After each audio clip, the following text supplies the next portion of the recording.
ایک فقیر تھا ملنگ درویش، اس کی عادت یہ تھی کہ اپنے ڈیرے پہ آنے والوں کو کھلاتا، ان کو پلاتا، لیکن کو مالی آسودگیاں نہیں تھی۔ ہوتا یہ تھا کہ بعض اوقات لوگ آتے تو ادھار لے کر کے وہ لوگوں کو کھلا دیتا۔ یہ فقیروں کا مزاج ہے، تو جو بھی آتا اس کے ڈیرے سے کھاتا۔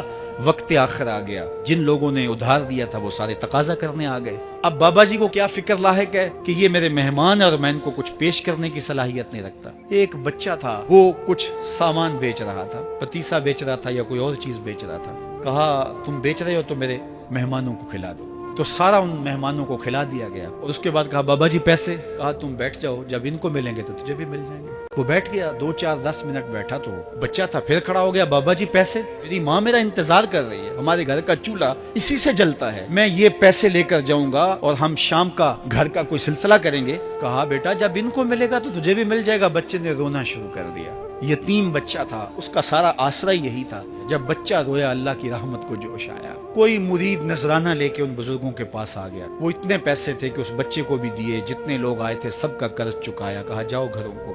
تو سب نے کہا بابا جی ہم صبح سے بیٹھے ہوئے تھے تو یہ نذرانہ دینے والا صبح سے نہیں آیا، تو اب کیسے آ گیا؟ کہا صبح سے تمہارے اندر کوئی رونے والا نہیں تھا، ایک رونے والا آیا تو باقیوں کا بھی کام بن گیا۔ بعض اوقات کسی ایک شخص کی وجہ سے باقیوں کی خطائیں بھی معاف ہوتی ہیں۔